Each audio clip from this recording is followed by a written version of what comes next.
እሺ እግዚአብሔር ይመስገን። በትምህርትና በስልጠና መካከል ያለው ልዩነት ምንድነው? ስልጠና ማለት ምንማረውን ነገር ሄደን በተግባር ምናይበት እድል ያለን ሰዎች ነን ማለት ነው። ዛሬ ለምጽፉ ሰዎች አንድ ስቴፕ ወደፊት መሄድ ምን ጀምርበት ቀን ነው። እሱም አንድን ጥያቄ እንጽፋለን። እንዴት ነው ደቀ መዝሙር የምናደርገው? እንዴት ስትራቴጂ ሚለውን ሐሳብ እንነጋገራለን።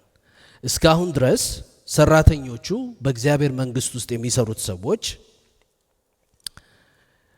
ለምሳሌ ትምህርት ቤት እኔ ባይብል ስኩል የተማርኩበት ቦታ ላይ አገልጋይ መሆን ነው የምንፈልገው ሚሉ ሰዎች አዲስ ፍሬሽመን ያለ ሴሚናሪ ያለን ይገባሉ። ከዛ በኋላ ምን አይነት አገልጋይ መሆን ነው የምትፈልገው ተብሎ ይጠይቃሉ። ከዛ አንዳንዱ እኔ የሆስፒታል ቻፕሌን ነው መሆን የምፈልገው፣ አንተስ? እኔ ፓስተር ነው መሆን የምፈልገው፣ አንተስ? እኔ ሚሽነሪ ነው መሆን የምፈልገው፣ አንተስ? አይ እኔ በገዛ ቢዝነሴን ስራዬን እየቀጠልኩኝ ግን በቃ ቢብሊካሊ ግራውንድድ ለመሆን የገባሁት ሚሉ ብዙ ዝርዝሮች ይቀበሉንና ከዛ በኋላ ውስጣችሁ መሆን እፈልጋለሁ ምትሉት ላይ ኢንተርንሺፕ ልክ በየትኛውም ፕሮፌሽን እንደሚሰራ ፓስተር መሆን እፈልጋለሁ ለሚሉት ቸርች ምረጡና እዛውስ ፓስተሩን አስፈቅዳችሁ አንድ አገልግሎት ላይ ከአንድ ፓስተር ስር ሆናችሁ ምን ማድረግ እንዳለባችሁ እስኪ የፓስተርነትን ህይወት ተመልከቱ ተብለው ይሰጣሉ።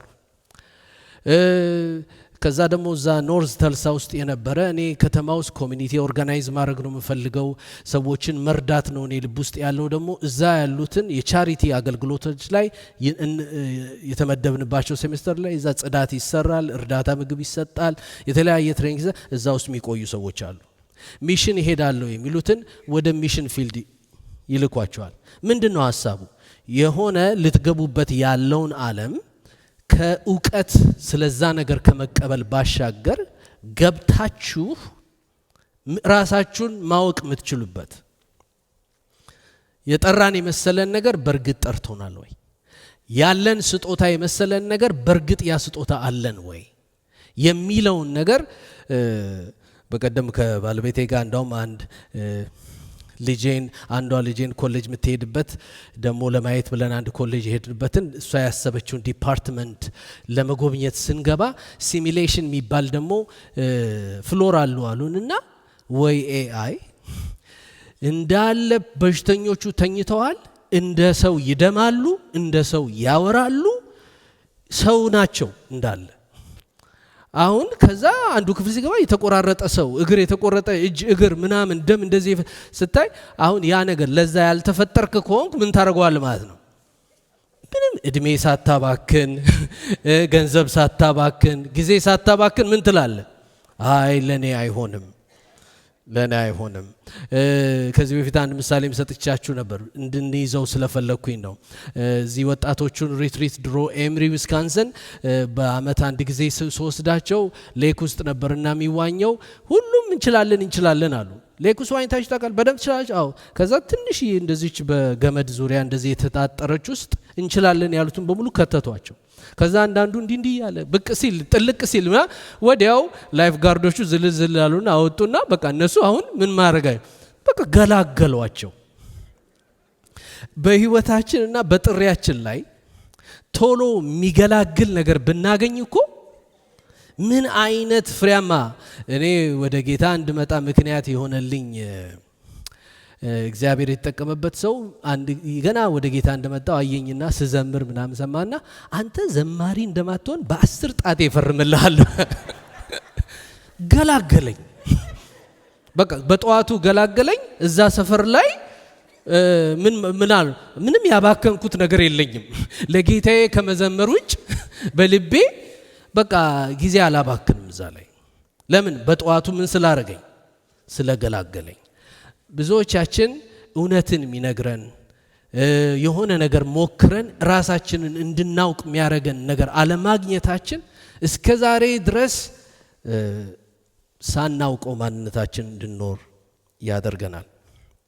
ለዚህ የተነሳ ነው የአገልጋዮች ስልጠና ላይ ከዚህ በፊት አንዱን ስለ ትጋት፣ አንዱን ስጦታችንን ስለማወቅ፣ አንዱን ስለ ህልም፣ አንዱን ደግሞ ከእግዚአብሔር ጋር ሊኖረን ስለሚገባ ኢንቲሜሲ፣ ከሰዎች ጋር ሊኖረን ስለሚገባ ግንኙነት፣ እንዲሁ ደግሞ ከስራው ጋር ሊኖረን ስለሚገባ የስራ ባህል፣ በእነዚህ ላይ ሁሉ ከዚህ በፊት ስልጠናን ወስደናል። እነዛ ማቴሪያሎች በዛ የአገልግሎት ክፍል መሪዎች ባሉበት ፕላትፎርም ላይ ፖስት ተደርገዋል። እነሱን ዘወር ብሎ ስክሮል አድርጋችሁ አግኝታችሁ እንደገና መስማት ይቻላል። ዓላማው ምንድነው? ስጦታ ማለት ሁል ጊዜ በውስጥህ ደጋግሞ ሲፈልቅ የምታየው ምንጭ ነው። ያለ ምንም ጭንቀት ከውስጥህ የሚፈልቀው እግዚአብሔር የሰጠህ ነገር ነው። የስጦታ ነገር ያው ስለሱ አይደለም ማስተምረው፣ ግን ቅድም በዚህ የቆሙት የአገልጋይ መሪዎችና የቤት ለቤት አገልግሎት መሪዎች እንዴት ነው ደቀ መዝሙር የምናደርገው የሚለው የእግዚአብሔር መልስን የምትሰጡት እናንተ ናችሁ። ከእናንተ ይጀምራል። እንዴት ነው ለሚለው በእሁድ ትምህርት ላይ የሚደረገው ከስትራቴጂው አንዱ ነው። የእግዚአብሔር ቃል በዚህ ስፍራ ይታወጃል። ሰዎች ወደ ወንጌል ይመጣሉ። በዚህ ሳምንት እንኳን 2 ሰው ጥምቀት ትምህርት ለመጀመር ብለው ራሳቸው መጥተው አናግረውኛል። ሰዎች የእግዚአብሔር ነገር የነካቸውን አሁን ሌላ የጥምቀት ደግሞ የሚጠመቁ ተምረው ጨርሰው የሚጠብቁ አዋቂዎች አሉ። ሌላ ደግሞ ሁለተኛ አሁን እየተጀመረ ነው። ሰዎች ወንጌል በሚሰበክበት ልባቸው ይነካል፣ ራሳቸውን ይሰጣሉ። በትናንሽ ቤት ለቤት ባለ ቡድን ውስጥ ግን እግዚአብሔር የሚሰራው ነገር ምንድነው ብለን ስናስብ እያንዳንዳችሁ ይሄንን እንድትጽፉ ትፈልጋል። 5 ነገሮች ናቸው። ይሄ የእያንዳንዱ አጥቢያ የየራሱ የሆነ ዩኒክ አይደንቲቲ ያለው እንዳልኳችሁ 5ቱ ነገሮች ምናልባት ሁላችሁም በቃላችሁ ታውቃቸዋላችሁ። ስለነሱ መናገር እፈልጋለሁ። አንደኛው የእግዚአብሔር ቃል፣ ሁለተኛው ጸሎት፣ ሶስተኛው ህብረት፣ አራተኛው የወንጌል ስርጭት፣ አምስተኛው አምልኮ የሚለውን ሐሳብ ማብራራት እፈልጋለሁ። እንዴት ነው ደቀ መዝሙር የሚደረገው ለሚለው ነገር እኔ አሁን ትምህርቱ ላይ ብቻ ማተኮር ሳይሆን በቃ እዛ ቤት ውስጥ ምን ማለት እንደሆነ የእግዚአብሔር ቃልን መቀበል፣ የእግዚአብሔር ቃልን መታዘዝ፣ ምን ማለት እንደሆነ መጸለይ፣ ምን ማለት እንደሆነ ህብረት ማድረግ፣ ምን ማለት ነው ለወንጌል ግድ የሚል ሰው መሆን፣ ምን ማለት ነው አምልኮ። you are the embodiment of that ማለት ነው። የዛ ክፍል መሪው የሆነው ሰው አንተ በቃ የዛ ነገር ምሳሌ ነህ፣ አራያ ነህ። እያንዳንዱ የቤት ለቤት አገልግሎት መሪና እያንዳንዱ አሁን ለወደፊት የሰንበት ክላስ ስንጀምር እነዚህ 5 ነገሮች ዋና ነገሮቻችን ስለሆኑ በሱ ላይ መጀመሪያ ግንዛቤ ይኖረናል። የቤት ለቤት አገልግሎት ጥናት ሲደረግ እነዚህ ነገሮች እናጠናለን ማለት ነው። ምን ማለት ነው ቤተክርስቲያንነቷን የሚገልጡ እነዚህ 5 ነገሮችን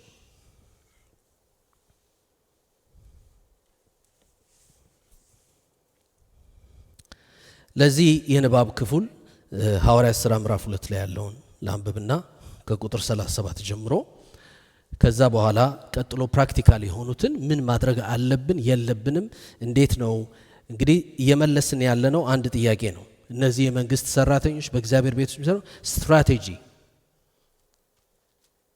እነዚህ የቤት አገልግሎትና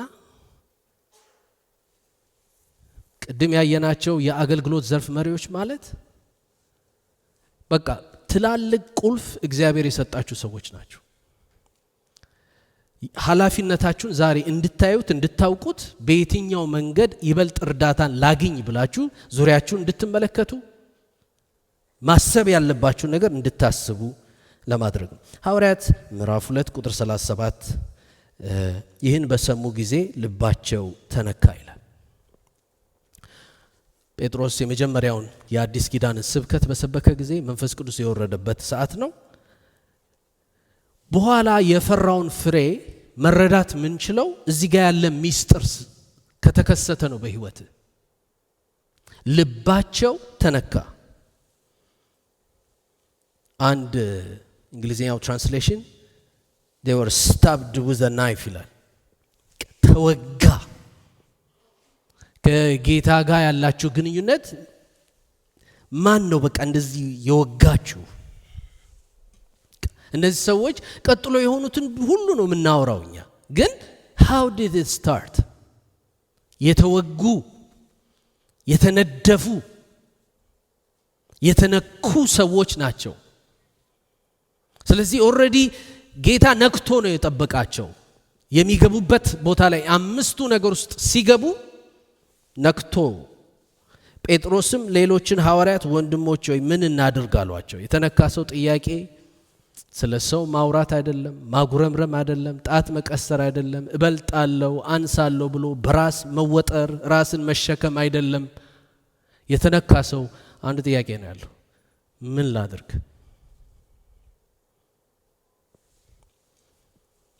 ምን እናድርግ አሏቸው። ጴጥሮስም ንስሐ ማለት ራዲካል ቼንጅ in a person's central affection, conviction and life ውስጥህን ሲወጋው ለእግዚአብሔር ምላሽ ስትሰጠው ፊትህን፣ ፍቅርህን፣ ኢነርጂህን፣ ጉልበትህን፣ ገንዘብህን ወደ እግዚአብሔር በቃ አዙረህ ራስ ከማምለክ ሌላ ነገር ከማምለክ ወደ እግዚአብሔር ስመጣ ነው። ንስሐ ግቡ ኃጢአታችሁ ይሰረይ ዘንድ እያንዳንዳችሁ በኢየሱስ ክርስቶስ ስም ተጠመቁ አላቸው። የመንፈስ ቅዱስ ስጦታ ትቀበላላችሁ። የተስፋው ቃል ለእናንተና ለልጆቻችሁ ጌታ አምላክም ወደ እርሱ ለሚጠራቸው በሩቅ ላሉ ሁሉ ነው አላቸው። በብዙ ሌላ ቃልም መሰከረና ከዚህ ጠማማ ትውልድ ዳኑ ብሎ መከራቸው። 41 ቁጥር ቃሉን የተቀበሉት አንድ እስኪ ቃሉን የተቀበሉት በሉ። ምን የተቀበሉ? ቃሉን የተቀበሉ ተጠመቁ። በዚያም ቀን 3000 የሚያህል ነፍስ ተጨመሩ። በሐዋርያትም ትምህርት በህብረት ተመልከቱ። የሐዋርያት ትምህርት ማለት የእግዚአብሔር ቃል ማለት ነው። ህብረት ሁለተኛ የምናነሳው ሐሳብ ነው። በኋላ እነዚህ ነገሮችን ምን ማለት እንደሆነ አብራራለሁ። ቢካዝ ያለንበት ቦታ ላይ ይሄን ሁሉ ሚና መጫወት ቤተክርስቲያንም ከናንተ ትጠብቃለች፣ እግዚአብሔርም ከናንተ ይጠብቃል።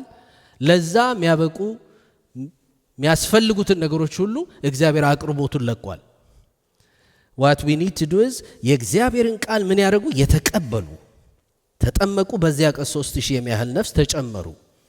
እግዚአብሔር ይጨምር ነበር። በሐዋርያት ትምህርትና የመጀመሪያው ነገር የሐዋርያት ትምህርት በህብረት እንጀራንም በመቁረስ በየጸሎቱም ይተጉ ነበር።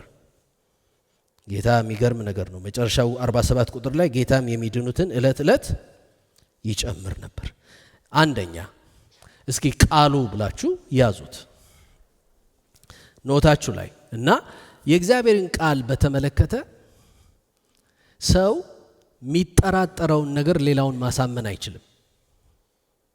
አንተ ራስ ኮንቪክሽን በሌለህ ነገር ላይ አንተ ራስ ዳውት እያደረግከው ያለውን ነገር ዙሪያ ያሉትን ሰዎች እንዲያምኑ ማድረግ አትችልም።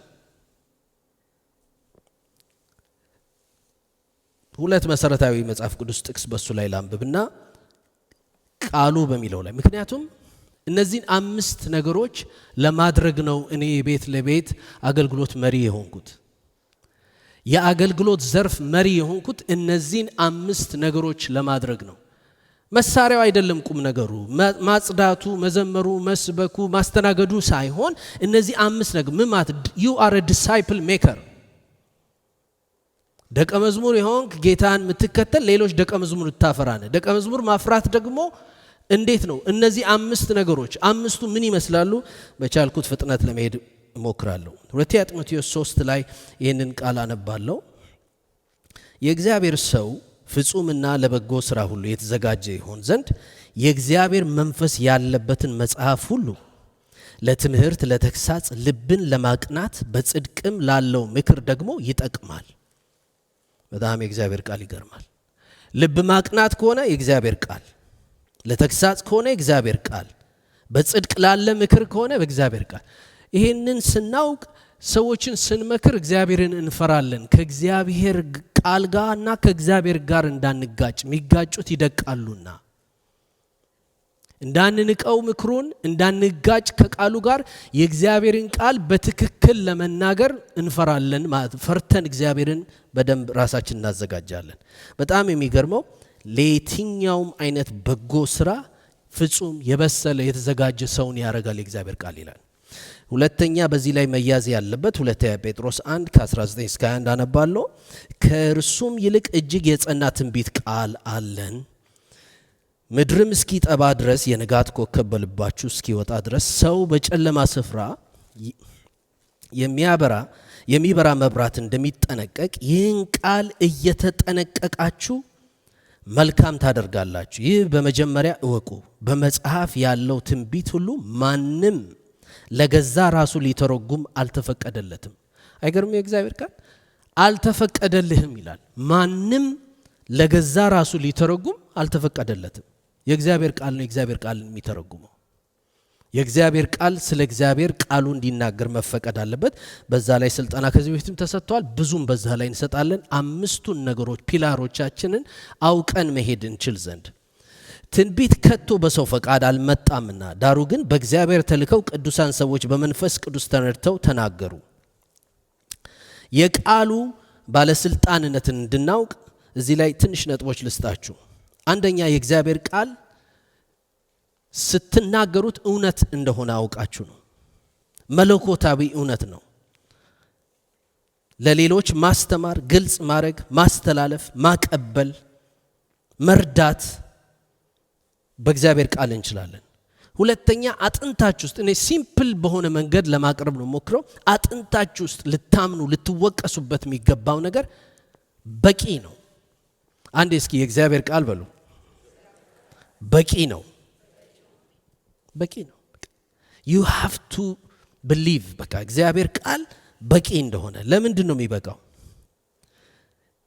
እግዚአብሔርን በመግለጥ እግዚአብሔር ራሱ አንዱን የገለጠበት መንገድ ቃሉ ስለሆነ፣ ቃሉ ሲባል እኔ ደጋግመን በብዙ መንገድ አይተናል።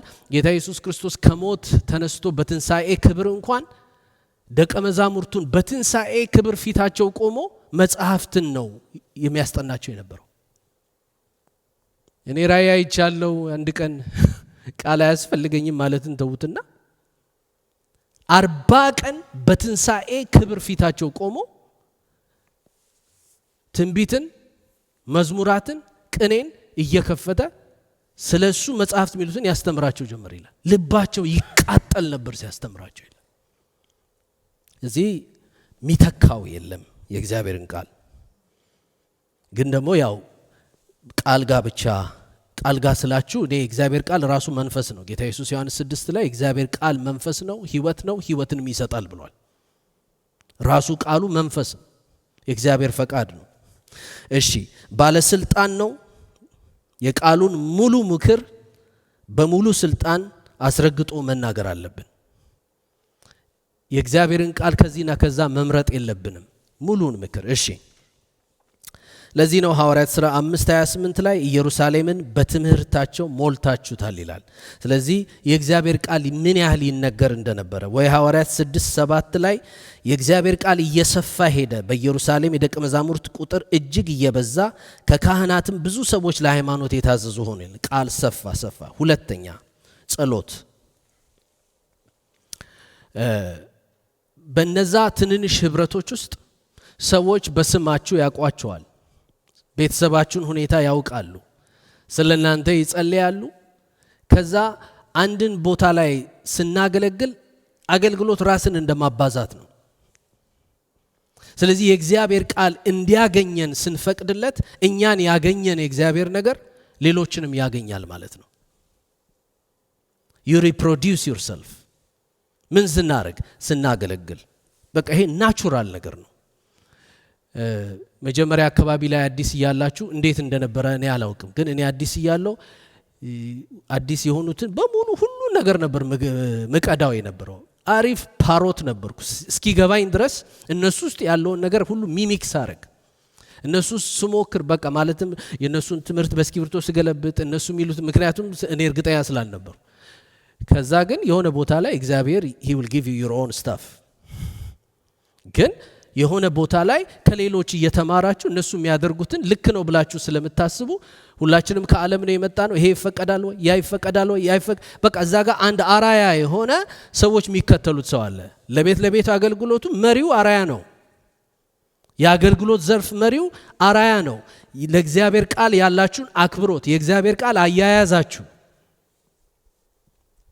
ለእግዚአብሔር ቃል የምታደርጉት ጥንቃቄ፣ ከቃሉ ጋር ውስጣችሁ ወይ ደግሞ ያደረጋችሁት ወይ የተናገራችሁት ነገር ተጋጭቶ ሲገኝ ውስጣችሁ ስብር ብሎ ንስሐ መግባታችሁ።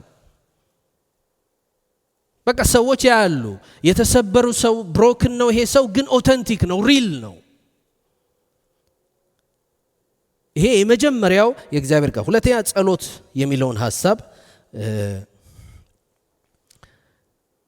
እያንዳንዱ አገልግሎት ውስጥ ያላችሁ ቅድም ሳነሳ ነበር።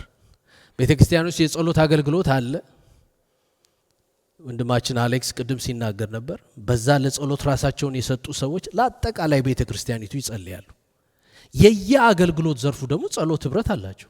ተሰብስበን ሳንጸልይ ተሰብስበን ከዛ ደግሞ እኔ ማለዳ ላይ የምመራው ደግሞ ሮብና አርብ አለ። እኔ የሮብና አርብ ማለዳ የአገልግሎትን ውስጤ የጀመረበት አንዱ ሸክሜ በብዙ ነገር ሲባክኑ ለሚውሉ ሰዎች አትሊስት ጠዋት ላይ የአንድ ሰዓት ለሁለት ቀን በሳምንት ውስጥ ከጌታ ጋር የሚነካኩበት ሰዓት እንዲኖር ነው።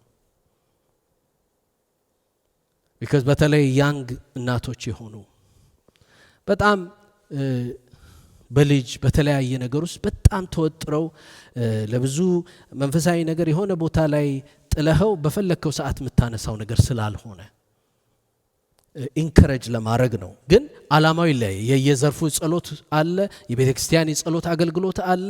እንደዚህ ደግሞ የሚደግፉ እንደዚህ አይነት አንዱ ጋር ገብቶ ሰው መገልገል የሚችልበት አንዳንዴ 30 ምናምን፣ አንዳንዴ 40 ምናምን፣ አንዳንዴ 50 ምናምን፣ አንዳንዴ 60 ምናምን ሰው የገባ ይጸልያል። የጧት ኔጋ ያሉት ጋር ዓላማው ምንድነው? በቃ ሰው እግዚአብሔር ጋር ሲነካካ አይ ቲንክ ባይ ዲቫይን ዲዛይን ለእግዚአብሔር ህልውና ሪስፖንድ እንድናደርግ ተደርገን የተሰራ ነው። ስለዚህ የሆነ ቀኔ ይስተካከላል። እግዚአብሔር ጋር ያለህ ነገር ሲስተካከል ሁሉ ነገር ይስተካከላል። እሺ ሐዋርያት 4:14 ላይ ታስታውሳላችሁ። 24 ላይ ይቅርታ 4:24 ላይ እነርሱም በሰሙ ጊዜ ይላል ያኔ የጸለዩት በአንድ ልብ ሆነው ወደ እግዚአብሔር ድምፃቸውን ከፍ አደረጉ። እንግዲህ ጸሎት የሚለው ነገር ላይ እስክትጸልዩ ድረስ መጸለይ፣ ትጸልዩ ዘንድ መጸለይ፣ ሳያቋርጡ መጸለይ፣ እንደ እግዚአብሔር ፈቃድ መጸለይ፣ የእግዚአብሔርን ልብ መጸለይ። በቃ ጸሎት የሆነ ከእግዚአብሔር ጋር ቃላትን ሁሉ ዘሎ የሚያልፍ የልብ መገዛት፣ መሰጠት፣ የሆነ መቀበል ህይወት ስፍራ ነው። በቃ ወንዝ ዳር የተተከለ ዛፍ ነው የሚለው መጽሐፍ የሱን እና እሱን የማድረግ ምሳሌ በሱ ለመሆን ነው ማለት። ሶስተኛ ትንሽ መቆየት መፈልገው እዚህ ላይ ነው። ህብረት። እናንተ ባላችሁበት አገልግሎት ላይ ያለው ህብረት ምን ይመስላል? አንድን ኃላፊነት ከመቀበላችን በፊት ያ ኃላፊነት ምን ይጠይቃል? ለምሳሌ አንዳንዶቻችሁ ስመለከት በጣም ብዙ አገልግሎት ውስጥ ያላችሁ ሰዎች አላችሁ። ምንም ችግር የለውም። 30 አገልግሎት ውስጥ መግባት ከፈለጋችሁ ትችላላችሁ። the only thing ግን የየገባችሁበት አገልግሎት የሚጠይቀውን ነገር እያደረጋችሁ ነው ወይ? ሙሉ ለሙሉ እሱን እያደረግን ካልሆነ ምን ይሆናል? በቃ ስር ያልሰደደ ችግኝ እንሆናለን። አንዱም ጋር ስር አልሰደድንም፣ አላፈራንም። ስለዚህ ህብረት ለሚለው ነገር መቼም እግዚአብሔር ስለ ቤት ለቤት አገልግሎት የተመሰገነ ይሁን። በዚህም ሳምንት ለቅሶ ነበረን። ስትሄዱ ቤት ውስጥ ገና ስትገቡ አንዳንዶች አሉ በሙሉ የቤት ለቤት አገልግሎት ዙሪያ የሚያገለግሉት። ያለፈው እዚህ ቸርች ነበር፣ ከዛም በፊት እዚህ ቸርች ያለ ባለፉት 3 በዚህ ወር እንኳን የነበሩ 3 ለቅሶዎች ላይ ብትመለከቱ በቃ they take over። ለቅሶ ማለት ፈጥኖ ደራሽ ነው ስላችሁ ህይወትን ትካፈላላችሁ፣ ክርስቶስን ትካፈላላችሁ እና ሁሉ ቦታ ላይ የሆነ ሰው መጠበቅ የለበትም። እነ ከላይ ተብሎ መጠበቅ የለ። እዛ አገልግሎት ውስጥ ያሉ ሰዎች ጌታንም ቤተክርስቲያንም ለመወከል ያሉት እና ያን ፍሬ ስትመለከቱ እንዴት አድርገው ሰዎች የተጽናኑበት የተረዱበት እንደሆነ ስትመለከቱ ህብረት ምን ያህል እንደሚያስፈልገን ታውቃላችሁ። ስለ ህብረት ትንሽ ጠለቅ ባለ መንገድ ልናገር። ጥሪያችን ነው አብሮ መኖር። አብሮ የመኖር ጥሪያችን ግን ከእድር ከተለያየ ሰዎች በቋንቋ በባህል በቀለም በክላስ ከሚያደርጉት ህብረት የሚለየው ምንድነው? መሃሉ መስቀል ነው። ዙሪያችሁ ያሉ ሰዎችን ዞር ዞር ብላችሁ መስቀል ባይሆን ኖሮ ከነዚህ ሰዎች ጋር እኮ እንዴት እንደዚህ ይቀመጥ ነበር ካላላችሁ ዙሪያችሁን ቼክ ማድረግ አለባችሁ። ሌላ ነገር እንዳይሆን የሚያነካካል። መስቀል ከሆነ ግን ታየውና መስቀሉን ዋው መስቀል ብቻ ነው እንደዚህ አድርጎ ሊያስቀምጠን የሚችለው። ምን ማለቴ ነው? በሱ ከተለያየ ጫፍ ወንጌል ስቦ አንድ ቦታ ላይ ሊያስቀምጠን እንደ ቤተ ክርስቲያናችን ማለት ነው። ስለዚህ በተልእኮ የሚኖር መንፈሳዊ ቤተሰብ ብላችሁ ጻፉት። ቤተሰብነት አለ ከመስቀል የተወለደ በተልእኮ የሚኖር ነው። በዛ መካከል ያለው ሙቀት ውስጥ ጌታንም ተልእኮውንም ታሸቱታላችሁ። እንደ ወንጌል ከሆነ ያ ህብረት ኢየሱስ ይሸታችኋል፣ መስቀሉ ማለት ነው። ጥልን የገደለ ልዩነትን የገደለ ይሸታችኋል። ከዛ ደግሞ ተልእኮ ይሸታችኋል። ቤቴጄ አባት መሆንበት፣ ቤቴጄ እናት መሆንበት፣ ደጅ ወጥቼ በስራ ምስክር መሆንበት፣ ይሄ ስፍራ በቃ አቅም ይስጠኝ ያበርታኝ ብለው እሁድም ታጥቀው ይሄዳሉ። እንደገና በነዛ ደግሞ ትናንሽ ቡድኖች ውስጥ በአገልግሎት ዘርፍ የአገልግሎት ዘርፍና የቤት ለቤት አገልግሎትን ጎን ለጎን ለተጠቀስኩበት ምክንያት አለኝ። አንዳንዶቻችሁ ከጊዜው ዲማንድ የተነሳ ሜቢ የአገልግሎት ዘርፉ ጋር ብቻ መሳተፍ የምትችሉ ሰዎች ትኖራላችሁ። you can do that ምንም ችግር የለውም። ሁሉን በቅጡ ሳንይዝ ሁሉ ነገር ዝም ብሎ ከሚፈስብን ከእጃችን ላይ አንድ ነገር ውስጥ ገብተን በአግባብ ብንይዝ ፍሬያማ እንሆናለን። ስለዚህ ኢንከሬጅ አደርጋችኋለሁ። ስለዚህ ያላችሁበት አገልግሎትንም ይሄ ቦታ ላይ እንደዚህ ቴክኒካል ነው ምናምን ብለን እዛ ጋር ብቻ ጀምሮ የሚያልቅ ነገር የለም። you are a disciple maker። ስለዚህ you have to make sure እዛ ቦታ ላይ የእግዚአብሔር ቃል የሚገባውን ፐርሰንት ማግኘቱን፣ የጸሎት የሚገባውን ፐርሰንት በፐርሰንቴጅ አድርጋችሁ እንዲህ ስላችሁ ያው ቴክኒካል በሆነ መንገድ ፕራክቲካል በሆነ መንገድ ትንሽ እንነጋገር ብዬ ነው። ከዛ በኋላ ስንጨርስ የሆነ ስዕል ይመጣል ብዬ አስባለሁ። ሮሜ 12:15 ከሚደሰቱ ጋር ደስ ይበላችሁ፣ ከሚያለቅሱ ጋር አልቅሱ። እንዲህ ማለት ከሰው ጋር ያላችሁ ግንኙነት ጌታ በእናንተ ሰውን ቢነካ በቃ ባርኩና ለጌታቸው ይኑሩ። ልብ ቢከፍትላችሁ የሰው ልብ ውስጥ አትግቡ፣ ሰዎችን የራሳችሁ አታድርጉ። እናንተም ደግሞ እንደ ባለቤትነት አይሰማችሁ። ማንም ሰው የእናንተ ባለ ዕዳነትም አይሰማው። እኛ ባለ አደራዎች ነን። እስኪ እኔ በሉ ባለ አደራ ነኝ። ባለቤት መሆን ለራሴ አልፈቅድም፣ ባሪያ መሆንም ለራሴ አልፈቅድም። ባርነቱም ችግር አለበት። ምክንያቱም you feel like you owe something to that person, you slave for that። የጠፋው ልጅ ወንድም እኮ አባቱ የተጸየፈው ነገር I slave for you አለው። አገልግሎት እንደዛ አይደለም። ስለዚህ የሰው ስሌቭ አትሁኑ። ጌታ በደሙ ነፃ ያወጣችሁ ሰዎች ናችሁ። የምታደርጉትን ነገር ለእግዚአብሔር ክብር በእግዚአብሔር ቤት ውስጥ አድርጉ። ማንም ከመንፈስ ቅዱስ ከእግዚአብሔር ቃል ውጭ በእናንተ ላይ ምንም ስልጣን ስለሌለው የሆነ አትጨነቁ፣ ጭንቀት ውስጥ አትግቡ። እዚህ የሆነ ማወራረድ፣ መከፋፈል፣ ስኮር ማስያዝ ምናምን መቆጣጠር ምናምን ሰፈር አይደለም። እኔ እንዲያርግልሻለሁ አርገህልኛል ምናምን ስለዚህ ውለታ ከፋይ አርገኝ ምናምን ከዛ አንድ ከፍልላ ምን ይሄው መስቀል አይደል መሐላችን ማን የሚከፍላል የዚህን ውለታ? መነሻው መስቀሉ ይሁንልን፣ ሚገፈትረንም መስቀሉ ይሁንልን። ሄደን ደግሞ ጌታ ያለን አድርገን ስንጨስ ታርጋ ምናምን አንያዝ። እንደ ድልድይ ነገር ጌታ ያድርገን። ድልድዩ እኮ እዛ አሁን እዚህ ሚሲሲፒ ውስጥ እዛ ጭቃ ውስጥ ተነክሮ ያ ሁላ ወንዝ ያልፍበታል። አንተ ከላይ መስኮትን ከፍተ በቃ በፍጥነት ትነዳለህ። አይመዘግብም ታርጋ። አገልግሎት እንደዛ ነው። በቃ ጌታ ያገለገላቸውን ባርኩና ልቀቋቸው። ልብ ሲከፈት ሞገስ ለወንጌል ነው። አንዴ እስኪ ሞገስ ለወንጌል ነው በሉ። አትግባ፣ ቀረጥ አትቅረጥ፣ የባለቤትነት ደብተር አታውጪ። ሞገስ ለወንጌል ነው። አንዳንዴ ከፍት ያደርግና ልብን ጌታ ያመጣላል። ፈተና ነው። ምክንያቱም አንዳንዴ ብዙ ነገር ሊያደርጉልህ የሚችሉ ሰዎችን ሊከፍትልህ ይችላል። ኢትዮጵያ አንድ ቤት አንድ ጊዜ እየጸለይን በጣም ትላልቅ ባለስልጣኖች መጡ። ከዚህ ሄጄ ነው የሆነ አመት። ከዛ አንዱ የእግዚአብሔር ሰው በቃ የሆነ ጉዳይ ደግሞ በቃ ፀሐይ አቃጥሏቸው ክርር ብሎ ይመጣል። ለምን አንዱ አትነግሮም አለው። ከዛ እንዲህ አየውና ሞገስ ላይ ነው ወይ የኔ ጉዳይ ሌላ ነው፣ የኔ ነገር ሌላ ነው፣ ወንጌል ሌላ ነው። እዚህ ነው መድረክንም ብናገኝ መጠንቀቅ ያለብን። መድረክ ለወንጌል ነው፣ ለኢየሱስ። የኛ ብሶት ማውሪያ አይደለም፣ ወይ የኛ ኢጎ ምናምን እናሳይበትም አይደለም። መድረክ የወንጌል ነው። እግዚአብሔር ቢፈቅድ የሚቀጥለው ስብሰባችን ላይ ስለ ስርዓት፣ ስለ አምልኮ ስርዓት አንድ ሴሽን ይኖረናል። ያ በሚሆንበት ሰዓት ላይ አንዱ መጽሐፉ የምንጠቀምበት የሚያነሳው ሐሳብ ምን ሚል ነው? መድረክ ላይ እንኳን የሚሰጠን ጊዜ የኛ እንዳልሆነ ማስተዋል፣ የእግዚአብሔርና የምናገለግለው የእግዚአብሔር ሕዝብ ጊዜ እንደሆነ የሁሉ ነው። ስለዚህ ጥንቃቄ ይጠይቃል።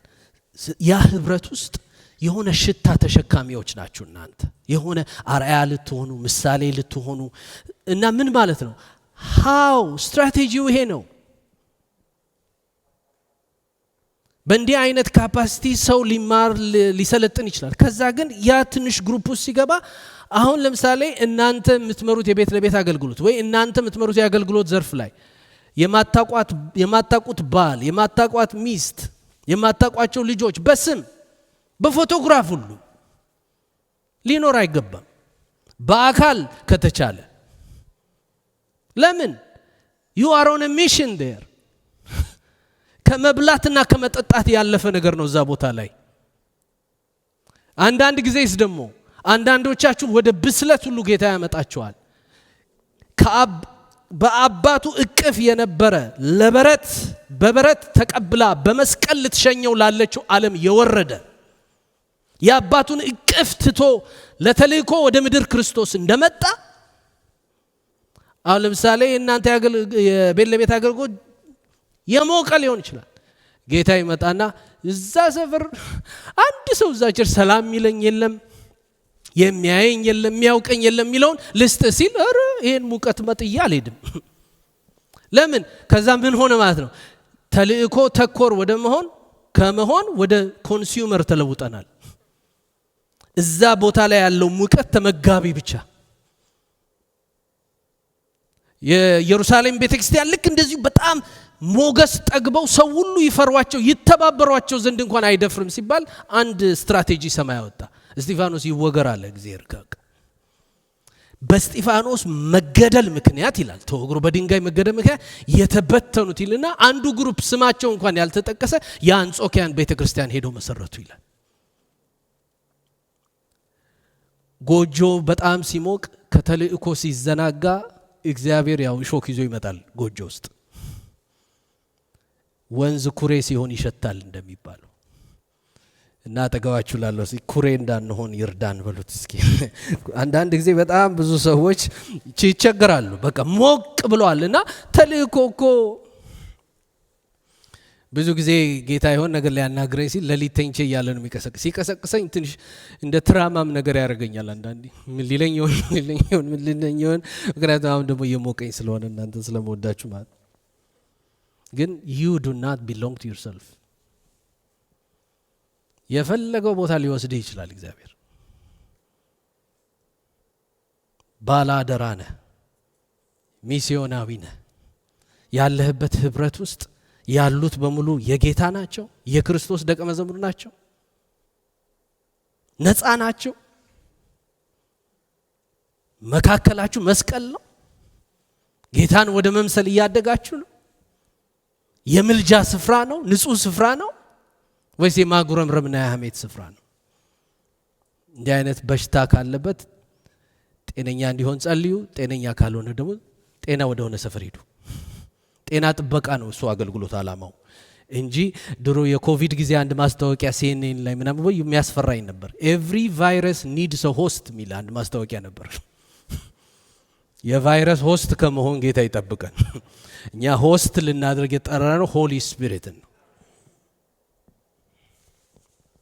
ማህበር እንዳልኳችሁ እዚህ ላይ ጠለቅ እያልን እንድንመለከት ፈልጋለሁ።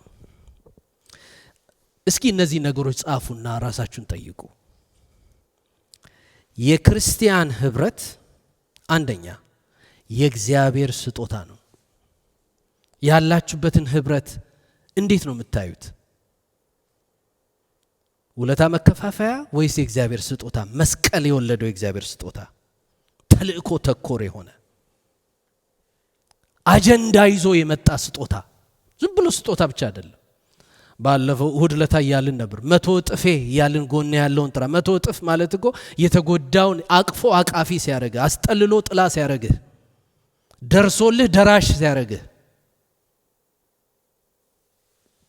ነጥቆ ነጣቂ ሲያረግ፣ ሌሎችን ነጥቀ ምታስተል።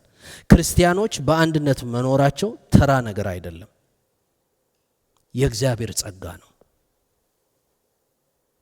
ስለዚህ ህብረትን በምስጋና ማየት አለብን። አጠገባችሁ ሰው ካለ ስላንተ ወይ ስላንቺ እግዚአብሔርን አመሰግናለሁ በሉት እስኪ። የእግዚአብሔር ስጦታ ስለሆነ እግዚአብሔር ይመሰገንበታል። የእግዚአብሔር ስጦታ ስለሆነ ተልእኮ ይሰራበታል። የእግዚአብሔር ስጦታ ስለሆነ መስቀል ይጎላበታል። ምን ስለሆነ? የእግዚአብሔር ስጦታ ስለሆነ። ከዛ ውጭ ያለ ኔትወርክ በቃ ምን ልጅ ያለን ከነበሩት ጠበሎችና ገብርኤል ሚካኤል ምናም ከምንላቸው እኛ ቤት ብዙ ነበሩ። እንደዛ አይነት ጌታን ስንቀበል ነው ጭር ያለው ቤቱ። አዳር ፕሮግራም ምናምን የተጀመረው ሁሉ ጭፈራ፣ በቃ ጋጋታ፣ በቃ ቤት እንትን ማህበር መጣ ተብሎ ልጁ ግር ሲል ትዝ ይለኛል። እዚህ ከተማ ውስጥ ራሱ ስንት ግርግር ያኔ ማቃቸዋለሁ። ከዛ ከነሱ ነጥቆ አሁን እናንተን ቤተሰብ አድርጎ ሰጠኝ። ቤተሰቤ ናችሁ እናንተ። ለብዙ ሰው ከብዙ ነገሮች ነጥቆ ነው እግዚአብሔር ስጦታ አድርጎ የሚሰጣችሁ። ግን ይሄ ማህበር ለየት የሚያደርገው ጸጋ ማቀበያ ማህበር ነው። a means of grace። ስትሰበሰቡ የእውነት do you see Jesus? do you see ጸጋ ስትካፈሉ፣ መንፈስ ስትካፈሉ፣ ህይወት ስትካፈሉ፣ ሰው ሲያድግ፣ ሰዎች ከአንድ ነገር ላይ ከፍ እያሉ ወደ መሪነት ሲመጡ፣ ወደ ተለያየ ኃላፊነትን ለመውሰድ ሲበቁ፣ ያንን የሚያደርግ ኮንዱሲቭ የሆነ አትሞስፌር፣ ኤፊሽንት የሆነ መፍጠር አለብን። እንዴት ነው የሚፈጠረው? ኢየሱስን በመከተል በቃ ሪያሊቲው ውስጥ ሲገባ። ሌላው ክርስቶስ የህብረታችን መሰረት ነው። የመያያዛችን ሚስጥር ነው። የይቅርታችን ምክንያት ነው። እውነተኛ ክርስቲያናዊ ህብረት በሰው ፍላጎት ወይም ስሜት ላይ አይመሰረትም። ብዙ ባለንጀርነት ኢንትረስት ቤዝድ ነው፣ ቫልዩ ቤዝድ አይደለም። ጌታ ህብረቶቻችንን በቫልዩ ላይ ሊመሰረተው ይፈልጋል። ተልእኮው ጋር በቃ መመርመር አለባቸው። እዚህ ያለው ሙቀት ምን ለእግዚአብሔር ክብር እያመጣ ነው? ሰዎች እያደጉበት ነው፣ የተቀደሱበት ነው፣ ፍሬ እየፈራበት ነው የወንጌል ነገር።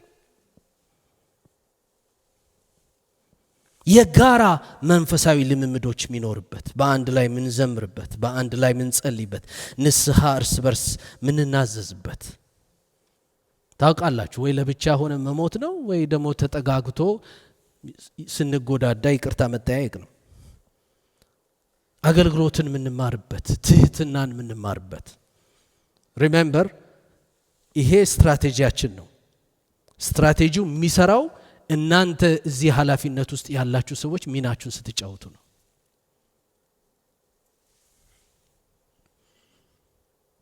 እንጂ አሁን እዛ ጋር ቁጭ ብለ ለምን እስጢፋኖስ እንደዚህ ያደርግም ብለ የምታስቡ ከሆነ that's wrong። ሁላችንም እኔም እኮ ሚና አለኛ። እኔም መጠየቅ ያለብኝ በሚናዬ ነው። ምንድነው እኔ የምሰራው? እያንዳንዱ የአገልግሎት ክፍል ምንድነው የሚሰራው? አሁን ወደ ስትራቴጂ እየሄድን ነው። ከራስ ወዳድነት ከግለኝነት ህብረት ነፃ ያወጣል። ትዕቢት ህብረት ማድረግ አይችልም። ትዕቢት ደግሞ ማለት ባለፈው እንደተነጋገርነው is the image of the devil። ልክ ሰይጣንን ሲያየው እግዚአብሔር የሚያየው ትዕቢትን ነው። ትዕቢት ደግሞ እንኳን ወንድም እህቱን ቀርቶ እግዚአብሔር አያስፈልገኝም የሚል ልብ ነው። የወንጌል ኮሚኒቲ የወንጌል ማህበር ከግለኝነት ከትዕቢት ነፃ ያወጣል። መድኃኒት ነው። አብሮ በመስራት ውስጥ ብዙ ነገር አለ። ብዙ ማልቀስ አለ። ብዙ ጾም አለ። ብዙ እግዚአብሔር ጋር ሄዳችሁ የምታመጡት ነገር አለ። but believe me ክርስቶስ በመሃሉ ነው። ከነስብርብራችን ውበታችንና መሰረታችን የሆነ ክርስቶስ በዚያ አለ። እነዚህን እንድትሰሟቸው ነው። መንፈስ ቅዱስ ህብረታችን የፈጠረው እኛ ግን የምንጠብቀው ህብረት ነው። በመስቀሌ ፈጥሬላችኋለሁና መስቀላችሁን ተሸክማችሁ ጠብቁት ነው የጌታ ጥያቄ።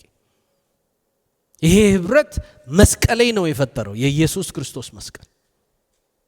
እናንተ ግን መስቀላችሁን በመሸከም ጠብቁት።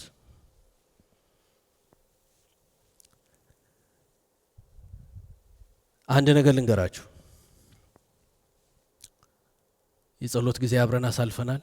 የሻይ ቡና ጊዜ አብረን አሳልፈናል። አሁን የስልጠና ጊዜ ነው። 10 ምናምን ደቂቃ ነው የሚቀረኝ።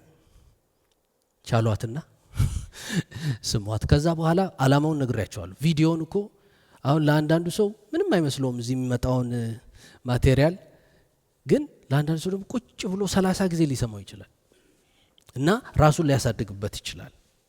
ስለዚህ ሊጨርሳት ሊስት 5ቱን መንፈስ ቅዱስ የፈጠረው እኛ የምንጠብቀው ህብረት ነው። ይህንን መጽሐፉ ሲናገር ይህንን የምለው እናንተ ተቸግራችሁ ሌሎች ይድላቸው ለማለት አይደለም። ህብረት እንደዛ አይደለም።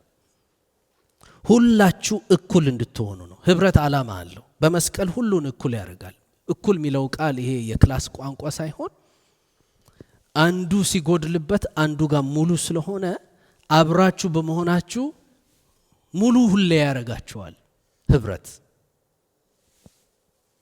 ከዛ ሲቀጥለው በአሁኑ ጊዜ የናንተ ትርፍ የነርሱን ጉድለት ያሟላል፣ የነሱ ደግሞ በተራው የናንተን ጉድለት ያሟላል።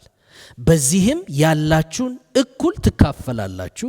2 ቆሮንቶስ 8:13 በቃ የመካፈያ ስፍራ ነው። የክርስቶስን ህይወትን በሙሉ ኤክስፒሪየንስ የምትካፈሉበት፣ ጭንቀታችሁን የምትካፈሉበት፣ ብቻችሁን ማታዝኑበት፣ ብቻችሁን ማትደሰቱበት፣ ብቻችሁን ማትበሉበት፣ አብሮ መብላት ግን ሙቀቱ ተልእኮ ጋር ሁሌም ይያያዝ፣ መስቀል ጋር ይያያዝ። ካለበዛ it becomes a breeding ground for sin የኃጢአት የሚራባበት። አገር ቤት መንገድ ላይ ያሉ ውሾች በሙሉ ዳመራ ምናምን ሲበራት እዚህ ይላቸዋል አይደል? እሳት ስላልሆነ መጨረሻ ላይ አመዱ ስለሚሞቅ ውሾች ሁሉ ተሰብስበው አመዱ ላይ ይቀመጣሉ። አንዳንድ ሙቀት ወንጌል ካልዋጀው ውሻ መቀመጫ ነው የሚሆነው። ይስባል ሌላ መንፈስ። ለምን? ከተልእኮ ውጭ ከሆነን መንፈሱ ሁሌ ለተልእኮ ስለሚመጣ ቢ ኬርፉል ስላላችሁ ህብረት። በምን ሁኔታ እንዳለውና ምን እንደማደርግ ታውቁ ዘንድ ተወዳጁ ወንድምና በጌታ ታማኝ አገልጋይ የሆነውን ቲኪቆስን ሁሉን ነገር ይነግራቸዋል። የኛን ሁኔታ እንድታውቁና ልባችሁን እንዲያበረታታ ለዚህ ስል ወደ እናንተ ልኬዋለሁ። ኤፌሶን 6:20 በምን ሁኔታ እንዳለው ታውቁ ዘንድ። እኔ አሁን 1000 በላይ ሰው ሊሆን ይችላል እዚህ ቤት ውስጥ የሚመላለስ ከነ ልጆቻችንና ሜምበር ካልሆነ የሚወጣው የሚገባው ሰው ብትመለከቱ ይሄ ሁላ ሰው በምን ሁኔታ እንዳለ ማወቅ ይችላል? አልችልም። አገልግሎት ግን ማለት ይሄ 200 ምናምን ሰው እያገለገለ ነው ስል ሌሎች ደግሞ እዚህ ውስጥ ሊስት ውስጥ የጌታ የሚያገለግሉ አሉ። እዚህ በቤት ውስጥ ያለው ኒድ እኛ ውስጥ ባለ ስጦታ እንዲሞላ ነው ጌታ የጠራን እንጂ አንድ ግለሰብ ምንም መሆንም አይችልም። ካለበዛ ሙሴ ነው ሆነው ሙሴን ዮቶር አይቶት እኮ ህዝቡን አድክመህ አንተም ደክመህ አለው። 2 ኪሳራ ማለት ነው። እስኪ በሉት አንዴ ህዝቡን አድክመህ አንተም ደክመህ። ስለዚህ አንተ አለህልኝ በሉት እስኪ አጠገባችሁ ያለ ሰው በሉ አለህልኝ ጌታ ይመስገን። እኔም እንዳላደክማችሁ እናንተም እንዳይደክሙ እግዚአብሔር አገልግሎትን በተነው። ስለዚህ እነዚህ ሰዎች ቁልፍ ሰዎች ናቸው እዚህ ቆመው ያያቸዋቸው። ይህንን ሁሉ ተላብሰው በማህበር ውስጥ የሚኖሩ ሰዎች ናቸው። that's the mandate of God on you። ዕብራውያን 10 ሁላችሁ በቃላችሁ የምታውቁት ቃል ምን ይላል? ለፍቅርና ለመልካም ስራ እንድንነቃቃ እርስ በርሳችን እንተያይ። አደራ ተሰብስበን ደግሞ እኔ ናቲ። አሁን የዚህ ዘመን ደግሞ ትልቁ ነገር ይሄ ነው። ሰዎች ይሰበሰቡና እኔ ናቲ ይባባሉ። እንዴ አይሃለሁ በሉት አጠገባቸው። እንዴ ማለት እንዴት ልነቃቃ? እና አሁን አንዳንድ ሰው የመጀመሪያው ነገር ነው የሚነግሯቸው እኔ ናቲ ይሏቸዋል። እንዴ ሚስትን እዩ ብሏታል፣ ልጆችን እዩት ብሏል። አላ የማያምነውን ቢሊየንስ ኦፍ ፒፕል ይዩዋችሁ። በከተማ ያለች በተራራ ያለች ከተማ ነው ያረኳችሁ። that's your calling። ጥሪ ምንድን ነው? በቃ መታየት አለብህ። እንዴ የሆነ የክፍተቴ ብዛትስ ምን እኮ ሰው ነህ። ኢየሱስ እኮ አንተ እኮ ወንጌል አይደለም፣ ወንጌል ኢየሱስ ነው።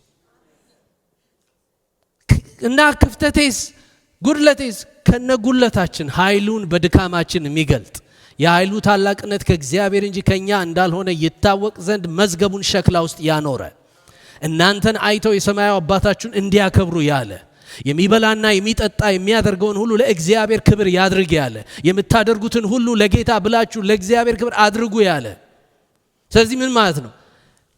መታየት አለብህ። አትዩኝ ስላልክ ማያይህ የለም። ይሄ መታየት ስላችሁ ጌታ የሰራው ስራ በልባችሁ ውስጥ እንዲታይለት ስለሚፈልግ ትሳሳታለህ። ስትሳሳት ግን በስህተት ላይም ደግሞ የንስሐ ህይወት አለ። በትዕቢት አይደለም ለስህተት የምትሰጠው ምላሽ። ምን ይላል? ለፍቅርና ለመልካም ስራ ሁሉ እንድንነቃቃ እርስ በርሳችን እንተያይ። አንዴም በለው እስኪ እርስ በርሳችን እንተያይ። አንዴ በሉት እስኪ ጮክ ብላችሁ በሉት እስኪ። ያመነውን ይህ ነው ዕብራውያን። ማቴዎስ 6 ደግሞ ያላመነው ያመነውን ይህ። አገልግሎትን ስትሉ ቲቶም ጢሞቴዎስም መልካም አርአያ አድርገህ ራስን አቅርብ። ይዩ that's God's prescription።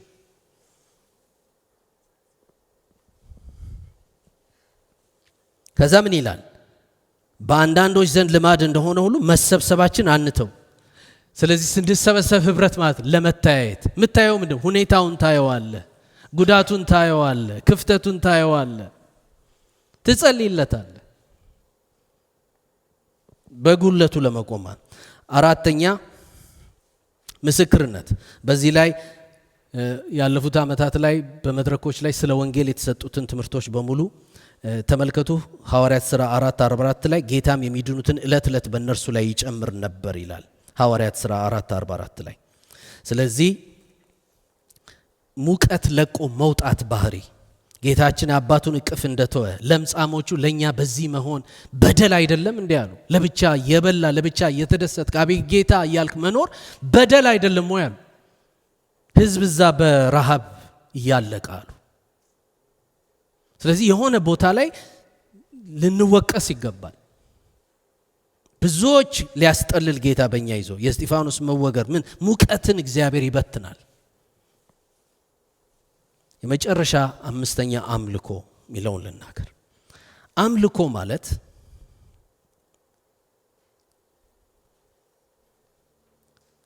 ከአምልኮ ውጭ የሆነ አገልግሎት ጣዕሙ የተለየው ጨው ማለት ነው። ተነሳሽነቱም ከእግዚአብሔር አይደለም፣ የሚደረገውም ለእግዚአብሔር አይደለም።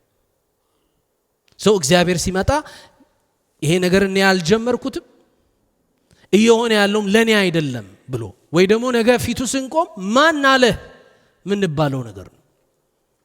ካኒው ኢማጂን እሷን ሲልህ ፊቱ ስንቆም ማን አለ?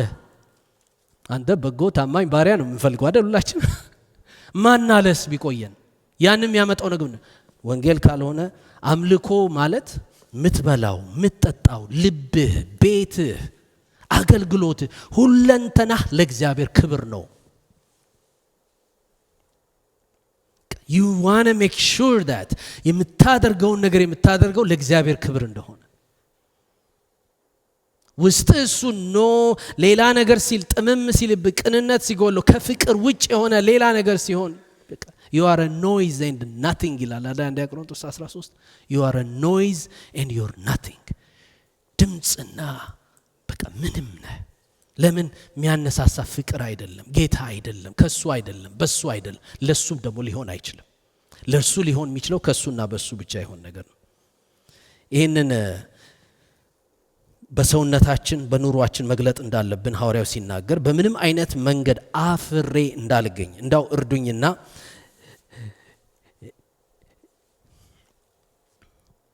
እናንተ አሁን እዚህ ጋር መጣችሁ እየሰማችሁ ነው እኛ ሌሊቶቻችንን ቀኖቻችንን የገበርንበት ነገር ነው ያመጣው ስለዚህ አሁን በመናገር ብቻ ተባበሩ እስኪ በምንም አይነት በሉ እስኪ አንዴ መንገድ አፍሬ እንዳልገኝ ጽኑ ናፍቆትና ተስፋ አለ ነገር ግን እንደ ወትሮ ሁሉ ዛሬም በሕይወትም ሆነ በሞት ክርስቶስ በስጋዬ እንዲከብር ሙሉ ድፍረት ይኖረኛል አምልኮ ምንድነው ክርስቶስ በስጋዬ ይክበር በመብላቴ ይክበር ባለመብላቴ ይክበር በመጠጣቴ ይክበር በህብረቱ ይክበር ከዛ እዛ ቦታ ላይ የምታስጠብቀው የእግዚአብሔር መድረክ ላይ ልዩ እሳት ሰው መስዋዕት የሚሰጠው ቦታ ላይ ቆሻሻ እንዳይጥል አንተ የመስዋዕቱ ጠባቂ ነህ ያለህበት ቦታ ላይ ኢየሱስ የሞተለት በእግዚአብሔር አምሳል የተፈጠረ ሰው ላይ ቅን ያልሆነ ነገር እንዳይደረግ ለእግዚአብሔር ሰዎች አሁን ተመልከቱ ሰው መስዋዕት የሚሰጥበት ቦታ ላይ ቆሻሻ መጥቶ ቢጥል የእግዚአብሔር አስከልካይ you are God's host ሰውን ሆስፒታሊቲ እግዚአብሔርን ሆስት እግዚአብሔርንም እንግዳንም የሚቀበል ልብና ቤት አምልኮ ማለት በቃ this is for God ይሄ እግዚአብሔር ስትል አምልኮ ሆነ ማለት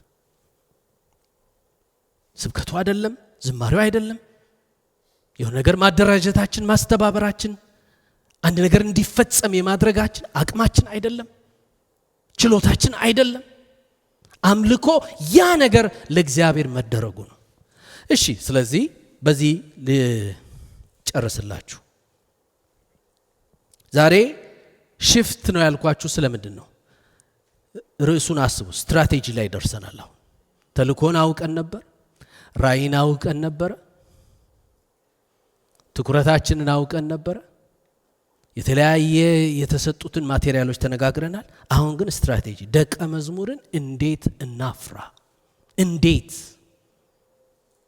ላብራቶሪው የት ነው የቤት ለቤት አገልግሎት የአገልግሎት ዘርፎቹ ናቸው ጤናማ ጠንካራ ዘላቂ የሆነ ህይወት አገልግሎት የሚያመጣ አብሮ መኖር በተልእኮ የሚኖር መንፈሳዊ ቤተሰብ በህይወት አብሮ የሚጓዝ የወንጌል ህብረት ይሄን ጌታ እንድንሆን ጌታ ጸጋውን ያብዛልን ለዚህ አንድ ማስጠንቀቂያ ልስጣችሁና ልጨርስ በህይወታችሁና በአገልግሎታችሁ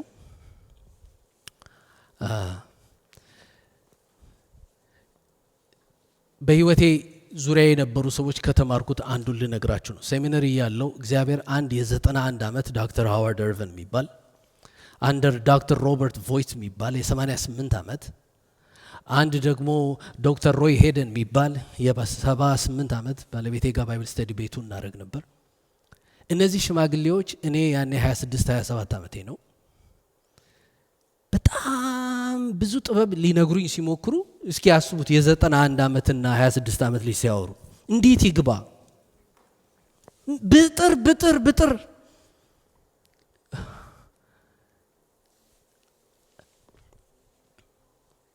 አንዳንዱ ነገር በቃ አቃተኝ ግን ቃላቸው እየኖርኩ እየገባኝ ነው አንዱ ዶክተር ሮበርት ቮይት ስለ መንፈስ ቅዱስ ስራ የሚያስተምር እና የእንግሊሽ ዲፓርትመንት ዲን የነበረ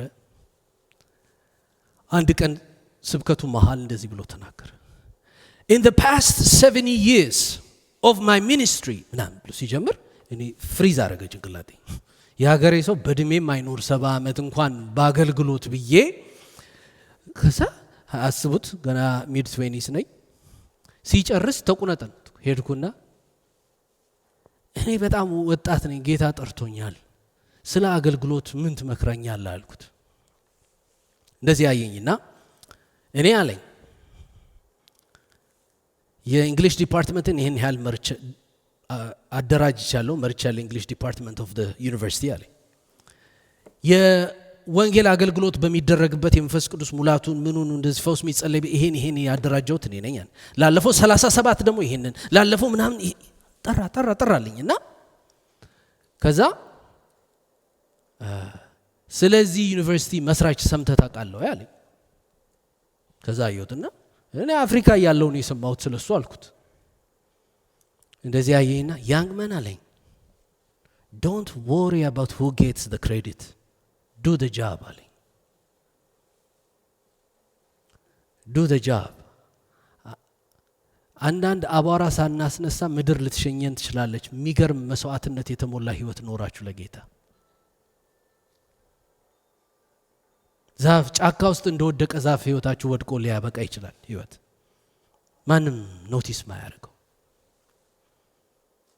ቁም ነገሩ ግን ያደረከውን ነገር ከጌታ የተነሳ በእግዚአብሔር ጸጋ ለእግዚአብሔር ክብር ነው ወይ ነው። ተነስተን እንጸልያለን።